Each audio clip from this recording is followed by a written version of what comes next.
start, scale, sell. That was always my model. Like that's what a successful entrepreneur does, right? You start it from the ground up. Nobody's thought of this. And then you scale it, it's massive. And then you sell it, you exit, and everybody celebrates you and you celebrate yourself, and there's a big paycheck. And that was always, to me, that was always the pinnacle of success as an entrepreneur. Welcome back, passionate investors. I'm your host, George Roberts, the author of Passionate Living Through Passive Investing. And today, I have the pleasure of interviewing Garr Russell, founder of Fireside RV Rental, a growing national franchise that helps families and entrepreneurs step into freedom and flexibility through RV rentals. Garr also owns and operates Gladys's Restaurant, a beloved local diner that reflects his love for family, community, and comfort food done right. And as the author of multiple books, including my his story and my real estate story, Garr shares his personal journey of overcoming adversity, surrendering to God's timing, and discovering purpose through pain. And now it's time to introduce today's exciting guest. Welcome to the show, Garr. Hey, George, thanks for having me. I'm excited to talk real estate with you. Yes, always good. And ask you on the entrepreneurial front, what's a belief that you've strongly held that you've since changed your mind about? Belief that I've strongly held. Well, my model always used to be start, scale, sell. That was always my model. Like that's what a successful entrepreneur does, right? You start it from the ground up. Nobody's thought of this. And then you scale it, it's massive. And then you sell it, you exit, and everybody celebrates you and you celebrate yourself, and there's a big paycheck. And that was always, to me, that was always the pinnacle of success as an entrepreneur. But it wasn't until a couple of years ago that I realized all I was doing was trying to impress myself and other Mhm. people. Like, what's the point of starting and scaling something and then putting people in place to automate it where it's passive income and then selling it? Yeah. Like that's like the worst business plan ever. Why would you do that? That's like, why? And so that was something that I held that belief for a long time, that recently until the last couple of years, especially with me really niching down on my calling. And my calling is I serve Christian entrepreneurs. That's what I'm called to serve.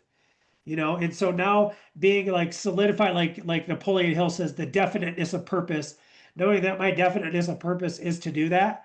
Why would I start and scale something, build a community where we love and trust and encourage each other, build each other up, where we share these deep, dark secrets, and we grow close together, to simply allow some other big corporation to come in, cut me a check, and then I walk away?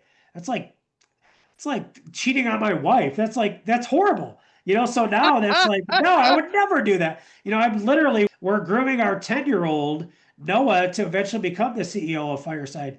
He's meeting with Nice. my junior CEO right now and doing mentoring calls. He's going through coachings, tunnel twins, and different things of entrepreneurial stuff, because that's a legacy that I'm handing to him. So yeah, that's my answer there. Yeah, good stuff. Well, can you tell us what are some mistakes you see investors making now? And mistakes that I see investors making. Well, specifically in my space, don't buy in an RV as an investment. That's a mistake Yeah. right there. Well, here, can I tell you another joke? We'll go for two today. The best way to make $1 million in voting? What's that? Start with two. Yeah, yeah, right. The boat and the RV, like those Yeah, do not totally appreciate. quickly depreciating asset.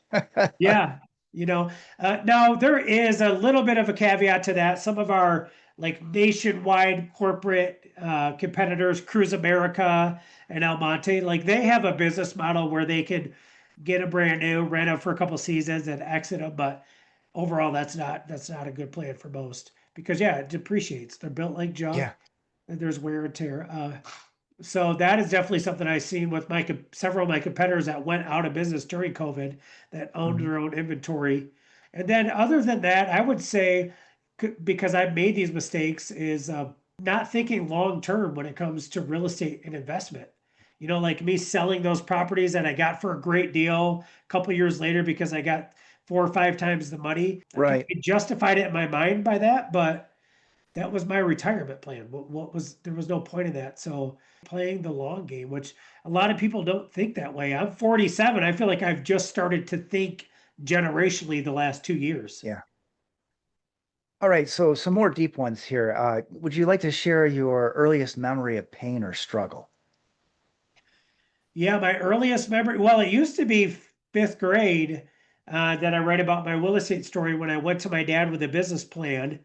And I said, Dad, I need $500. That's why it's called my real Yeah. estate, because it was a lawn care business. So, right, you got lawnmowers are on wheels. And so Mhm. I told my dad I need $500 to buy some lawnmowers. And I'm going to have some neighborhood kids push these lawnmowers around for me. And my dad laughed at me and he called me lazy. Well, that stuck with me for years and years and Wow. years. It honestly wasn't until last January where I actually got a revelation on that. What my dad was actually saying is, son, you haven't even pushed a lawnmower yet. Why don't you go take our lawnmower, Yeah. cut some people's grass, learn a little bit about lawn care, and then come back for an investment, you know? But that is Right. something that had stuck with me for years and years and years. Right. And how about just one more? What's something you're still working on in yourself? Something that I'm still working on myself is keeping my appointments. I hate appointments because I hate being Mhm. told what to do and when to do it. Like I'm like the entrepreneur extreme. I'm like, oh, 4 meetings today. Oh, yeah, right. Watch this. I'll cancel them all or I'll reschedule them all. So I really try to work on, hey, it's on my calendar.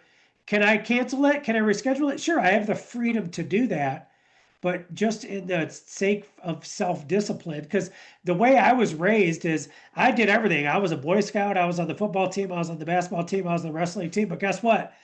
I never won a medal. I never finished a season. I never did anything notable because as soon as it got hard and I said, well, I don't want to do this, my parents let me quit. So that was always ingrained to me. If you don't like it, quit. Oh, what? Oh, it's making you sweat? Well, no, don't do that. Quit, you know? And my wife was raised the exact opposite. Oh, you don't like volleyball? Okay, well, great. Finish the season and then don't do it next year. And I recently just had Right. a really cool experience with this. I love like masterminds and retreats and events and stuff like that. Like I'm just a junkie for stuff like that. Well, one of my pastors that I follow, Chris Valentin of Bethel Church out of Mhm. California, he posted on Facebook there a little bit ago, hey, men's conference. So I just signed up for it. And I take my 14-year-old out to California for this men's conference. Well, we get there. What is it? It's like a dude's gladiator event. It is something I would have never signed up for in a million years. I just signed up for it because I like Chris Valentin and I wanted to go to Bethel. So we get there, we're like putting on full gear, beating the crap out of other men, and like then we're hugging each other. I'm like, this is horrible. This is the worst thing I've ever done in my life. Well, I did it because there's my boy, right? And then the last day, he actually does a 3 mile, 30 obstacle mud runner event. And he puked 3 times. He's crawling under barbed wire. And that boy came out of that event as a man. And I was, man, I was so proud of him. And Love I it. stood there and I just teared like, wow, you can do hard things, man. And that just encouraged me to, like, Garr, don't quit, don't cancel, stop doing that kind of stuff. Yeah, beautiful story. Yeah, it reminds me a little bit of my two sons. I took them both to Trail Life, thought that was a great experience. Totally committed to having them both see it through. But I had one that loved it, and the other one just said, "Yeah, this is not my thing." He likes to learn languages. He cooks dishes from all around the world, but just doesn't like that outdoor stuff. Yeah. But something to Yep. be said for sticking through it. Absolutely. Well, anyway, I think I did ask you probably more than your quota of difficult questions today because I figured that you'd be the guest that would appreciate that. But I also wanted to ask, if you don't mind, some whimsical questions too. So just some funny questions, sort of things that you've probably never been asked on the air that should be a lot of fun. So the idea is these are just one-word answers. So I'll give you a sample to get started. So beach or mountains, what would it be? Mountains. Okay. And let's see, is it wrong for a vegetarian to eat animal crackers? No. Yeah. Can you say a word for us in Spanish? See, Who's more attractive, lifeguards or news anchors? lifeguards,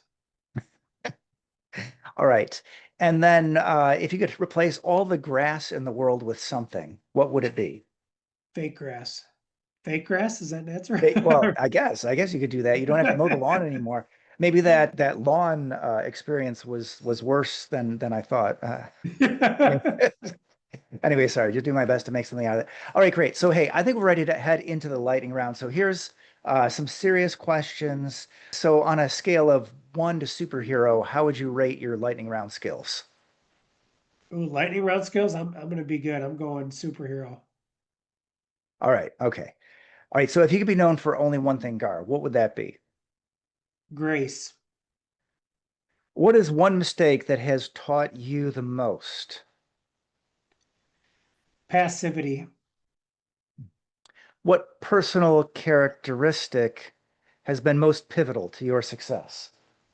Uh, the ability to forgive. Hmm. All right, now I do have one random question here. So I usually do this. I should probably give you a pass from all those others, but just tell me when to stop cutting the deck. Right there. All right, top card. Aha, what's your favorite Thanksgiving dinner? Ooh, deep fried turkey. All right. What's one tip or trick that investors can implement in their business today? Tip or trick. It's all about relationships. You want me to go further with that or no? It's all about No, that's relationships. perfect. That's perfect. I just want to know if you want to elaborate, that's good. But how about a book that every investor or entrepreneur should read? Hmm. 3 Feet from Gold is a phenomenal book. Got it. I love that story. Can you send us out with a quote to help forge our listeners as leaders and entrepreneurs? Life happens for you, not to you. Beautiful. And then finally, email, website, carrier pigeon, or smoke signals. What is the best way for our listeners to reach out to Gar Russell? You can definitely go to our website, firesidervrental.com, to learn about renting an RV, renting out your RV, or starting an RV rental business. And then, Mhm. like you said earlier, mywillestatestory.com, you can get my book for free, or myhisstory.com, you can get that book for free as well. Awesome. Beautiful. And I want to thank you from the bottom of my heart for taking the time to share your knowledge and experience with our audience. Yeah, it's been great.